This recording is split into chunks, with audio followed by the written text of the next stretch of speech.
Hello friends, આજે આપણે બનાવીશું બટાકાની કતરી।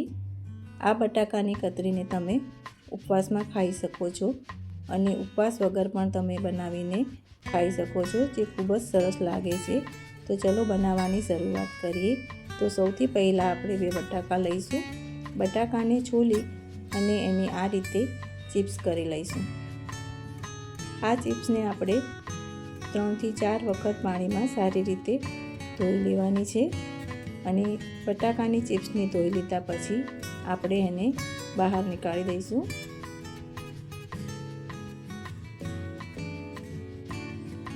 બધી ચિપ્સને પાણીમાંથી બહાર કાઢ્યા પછી આપણે એક નેપકિનમાં આ ચિપ્સને લઈ અને એને સારી રીતે લૂછી લઈશું, જેથી એની અંદર રહેલું પાણી બધું નીકળી જાય। બટાકાની ચિપ્સને આપણે કોરી કરી લેવાની છે।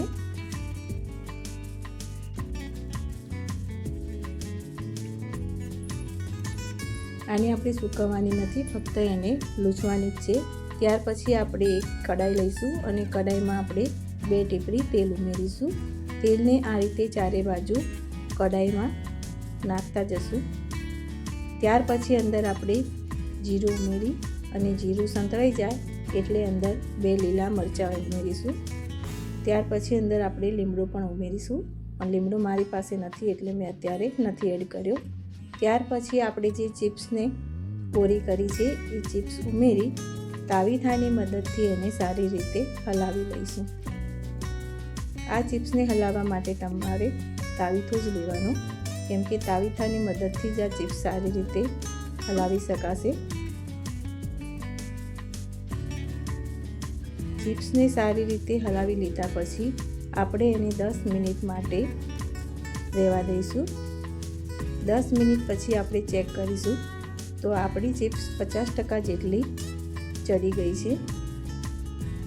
હવે આ ચિપ્સને ફરીથી એકવાર હલાવી લઈશું અને ત્યાર પછી આપણે એની અંદર હળદર અને ટેસ્ટ પ્રમાણે મીઠું ઉમેરી એને ફરીથી મિક્સ કરી લઈશું।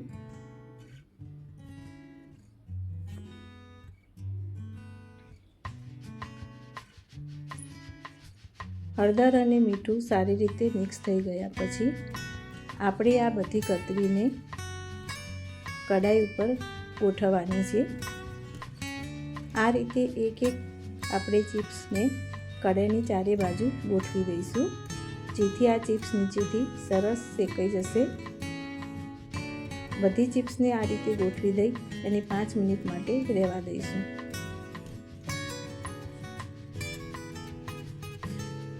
5 મિનિટ થઈ જાય પછી ફરીથી એકવાર આપણે આ ચિપ્સને હલાવી લઈશું। પછી આ ચિપ્સને આપણે ફરીથી કડાઈની ચારે બાજુ ગોઠવી દેવાની છે, જેથી બીજી સાઈડ પણ તે સરસ રીતે શેકાઈ જાય।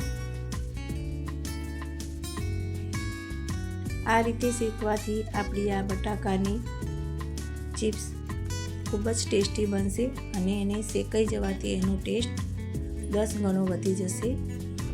ત્યાર પછી 2 ચમચી મરચું પાવડર અને 1.5 ચમચી ધાણા જીરું ઉમેરી અને આ કતરીને સારી રીતે હલાવી લઈશું, જેથી અંદર બધો મસાલો સારી રીતે મિક્સ થઈ જાય। આ કતરીમાં મસાલો મિક્સ કરતાં થોડીક વાર થશે। મસાલો બધો સારી રીતે મિક્સ થઈ જાય પછી આપણે એને 5 મિનિટ માટે ચડવા દઈશું અને 5 મિનિટ પછી આપણે આ કતરી તૈયાર થઈ ગઈ છે। તો હવે એને આપણે એક પ્લેટમાં કાઢી લઈશું। આ કતરી ટેસ્ટમાં ખૂબ જ ટેસ્ટી બની છે, તો તમે પણ એકવાર આ બટાકાની કતરીને ચોક્કસથી ટ્રાય કરજો। અને જો તમને મારો આ વિડીયો પસંદ આવ્યો હોય તો લાઈક, શેર અને સબસ્ક્રાઈબ કરવાનું ભૂલતા નહીં। અને જો તમે મારી આ રેસીપીને ફેસબુકમાં જોતા હોય તો મારા પેજને ફોલો ચોક્કસથી કરજો। Thank you.